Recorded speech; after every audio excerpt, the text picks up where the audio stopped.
तो कैसी है मेरी फैमिली। तो हेलो गाइस, आज हम डिस्कस करेंगे कि आप अपने पीआर के पॉइंट्स कैसे कैलकुलेट कर सकते हैं। हो सकता है आप वहाँ पे हों एज अ स्टूडेंट हों, या फिर आप नए स्टूडेंट गए हैं, या फिर आप टीआर पे हैं, या फिर आप इंडिया से ही सोच के जा रहे हैं कि अगर मैं पीआर होऊंगा तो ही मुझे बाहर जाना चाहिए। तो गाइस, आज हम कैलकुलेट करेंगे कि कितनी सब कैटेगरीज में से हम अपने पॉइंट्स को कैलकुलेट कर सकते हैं। तो सबसे पहली कैटेगरी आती है एज। तो इसमें क्या है, ये थोड़ा सा ट्रिकी है। अगर आपको अपने पॉइंट साथ साथ कैलकुलेट करने हैं तो मेरे साथ आप कैलकुलेट कर सकते हैं साथ साथ में। तो क्या होता है गाइज, अगर आपकी एज 18 टू 24 है तो आप क्वालिफाई करते हैं 25 पॉइंट्स के लिए। और अगर आपकी एज 25 टू 32 है तो आप क्वालिफाई करते हैं 30 पॉइंट्स के लिए। और अगर आपकी एज 33 से लेके 39 तक है तो आप फिर से थोड़ी सी आप नीचे आ जाते हैं, तो फिर से आप दोबारा 25 पॉइंट्स पे आ जाते हैं। तो अगर आपकी एज 40 से 44 के बीच में है तो आप क्वालिफाई करते हैं गाइस सिर्फ 15 पॉइंट्स के लिए। तो सेकंड कैटेगरी आती है आइल्स। तो ये थोड़ा सा इन्होंने कंजस्टेड, मतलब कि थोड़ा सा डिफ़िकल्ट चीज़ मानते हैं सब लोग इसको। तो वहाँ पे क्या होता है, कुछ लोग आइल्स की जगह पीटी प्रेफर करते हैं। वो होता है पियर्सन इंग्लिश टेस्ट। तो वो कुछ लोग बोलते हैं कंपैरेटिवली इजी है, बट अगर आपकी इंग्लिश थोड़ी सी ठीक ठाक है तो मैं सजेस्ट करूँगा कि आपने पहले आइल्स की तैयारी की हुई है तो आप आइल्स पे जाएं। बट कुछ लोग आधे बैंड से रह जाते हैं, कभी कुछ हो जाता है तो वो पीटी प्रेफर करते हैं। तो it's entirely up to you. तो गैस क्या होता है, आइल्स में सिर्फ दो कैटेगरी मानी जाती है। एक तो होती है 7 ईच। अगर आपके ईच मॉड्यूल में 7 आते हैं तो आप क्वालिफाई करते हैं 10 पॉइंट्स के लिए। अगर आप ईच कैटेगरी में 20 पॉइंट्स ले लेते हैं, यानी कि सॉरी, ईच कैटेगरी में अगर आपको 8 बैंड ईच ले लेते हैं तो आप क्वालिफाई करते हैं 20 पॉइंट्स के लिए। तो अगर आपके 8 से ज़्यादा हैं आपको ज़्यादा पॉइंट्स नहीं मिलेंगे। अगर आपके 7 से कम है तो आपको 0 पॉइंट्स मिलेंगे। तो गैस थर्ड कैटेगरी आती है ओवरसीज़ वर्क एक्सपीरियंस।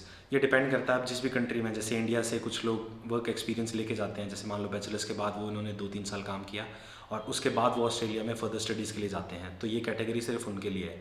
अगर आपके पास कोई एक्सपीरियंस नहीं है तो आपको 0 पॉइंट मिलेंगे ऑब्वियसली।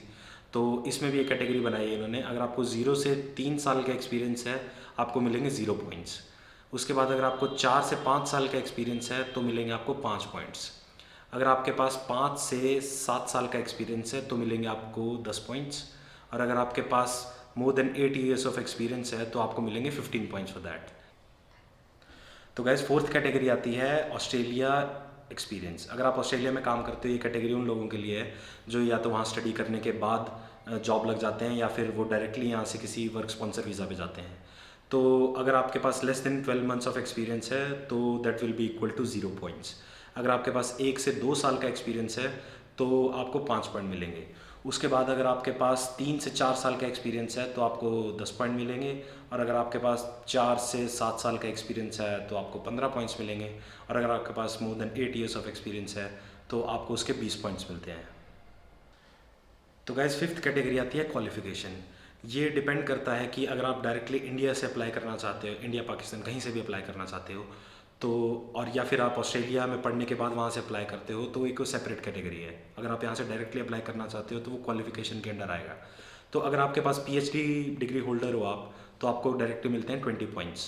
अगर आपके पास कोई भी बैचलर्स या कोई भी मास्टर्स है जो स्किल लिस्ट में आती है तो आपको उसके मिलते हैं 15 पॉइंट्स। अगर आप डिप्लोमा करके जाते हो यहाँ से कोई तो उसके मिलते हैं आपको 10 पॉइंट्स, या फिर वहाँ पे भी कोई डिप्लोमा करते हो तो उसके भी 10 पॉइंट्स हैं। और अगर आप किसी भी एफिलिएटेड कॉलेज से नहीं करते हो, मतलब कि वो उस कॉलेज को मान्यता प्राप्त नहीं है, तो उसके आपको मिलते हैं 0 पॉइंट्स। तो गाइस सिक्स्थ कैटेगरी आती है ऑस्ट्रेलियन एजुकेशन। तो जो हमने फिफ्थ कैटेगरी डिस्कस की थी, अगर आपकी सिक्स्थ कैटेगरी उसके अंडर आती है, जैसे मान लो आपने कोई भी बैचलर्स, मास्टर्स, डिप्लोमा, कोई भी ट्रेड कोर्स या फिर पीएचडी अगर आपने ऑस्ट्रेलिया से किया है तो आप 5 एक्स्ट्रा पॉइंट्स के लिए क्वालिफाई करते हो।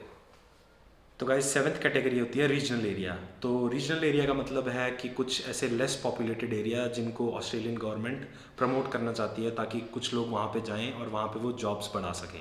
तो वो रीजनल एरिया के अंडर क्वालिफाई करते हैं। हर स्टेट में कुछ ना कुछ रीजनल एरियाज़ हैं। अगर आपने पहले सोच रखा है आपको किसी पर्टिकुलर स्टेट में जाना है तो मैं आपको प्रेफर करूँगा कि आप किसी उस पर्टिकुलर स्टेट के रीजनल एरिया में किसी ऐसी यूनिवर्सिटी में जाएं जो उस रीजनल एरिया के अंडर हो। तो उस रीजनल एरिया के आपको 5 पॉइंट्स एक्स्ट्रा क्वालिफाई होते हो आप। तो गाइस एट्थ कैटेगरी आती है मास्टर्स बाय रिसर्च। तो जिन्होंने मास्टर्स की हुई है वो इसके लिए क्वालिफाई नहीं करते। ये ज़रूरी है कि आप रिसर्च के अंडर क्वालिफाई करें। इसके अंदर सिर्फ 3 कैटेगरीज होती हैं, इंजीनियरिंग, आईटी और साइंस। तो अगर आप इसके अंडर क्वालिफाई करते हैं बाय रिसर्च इन मास्टर्स तो आपको 10 पॉइंट्स एक्स्ट्रा मिलते हैं। तो नाइन्थ सब कैटेगरी है इसकी नाटी, जिसे वहाँ पे नाटी बोला जाता है। वैसे तो मतलब ये एग्रीगेटेड लैंग्वेज कोर्स होता है। पहले ये कोर्स होता था बट अब इसका एग्ज़ाम देना पड़ता है। ये डिपेंड करता है कि जैसे कुछ पंजाबी होते हैं, कुछ हिंदी, कुछ तमिल गाइस और कुछ अलग अलग लैंग्वेजेस होती हैं जो इसके अंडर क्वालिफाई करती हैं। ये आप वेबसाइट पे चेक कर सकते हैं, मैं डिस्क्रिप्शन में इसका लिंक प्रोवाइड कर दूँगा।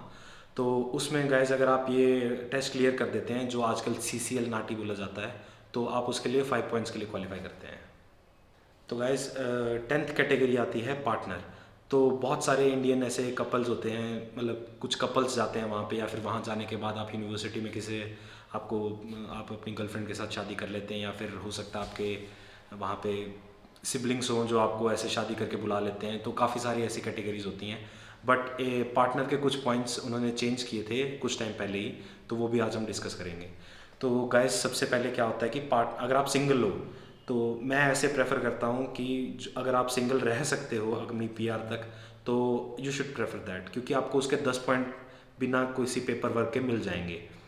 और अगर आपका पार्टनर है कोई भी, जैसे डी फैक्टो या फिर ऑफ द अपोजिट जेंडर, तो आप क्वालिफाई करते हो 10 पॉइंट्स के लिए, बट ओनली व्हेन अगर वो इंग्लिश में 6.5 बैंड ईच ले लेते हैं। सेकंड चीज़ जो मेन है 10 पॉइंट्स लेने के लिए, उनकी जो डिग्री है वो स्किल लिस्ट के अंडर आनी चाहिए, तभी आपको 10 पॉइंट्स मिलेंगे। अगर आपके पार्टनर की डिग्री स्किल लिस्ट के अंडर नहीं आती तो आपको सिर्फ 5 पॉइंट्स मिलेंगे।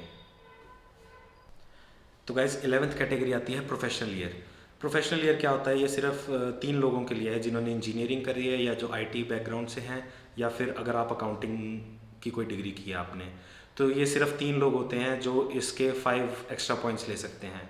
ये बहुत आसान 5 पॉइंट्स माने जाते हैं, क्योंकि हो सकता है आपको 6,000 का कोर्स मिल सकता है, ये ऑन अपवर्ड्स ऑफ 12,000 तक का भी आपको ये कोर्स मिल सकता है। बट मैं आपको प्रेफर करूँगा कि आप ना ही 6,000 का लें ना ही 12, कोई 8 या 9,000 तक का लें, क्योंकि ये 12 महीने का जो कोर्स होता है इसमें क्या होता है, 9 मंथ की आपकी स्टडी होती है और 3 महीने की आपकी इंटर्नशिप होती है।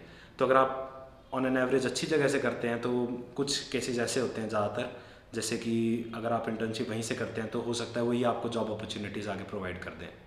तो गाइज़ आज के लिए बस इतना ही। Please like, share and subscribe my YouTube channel.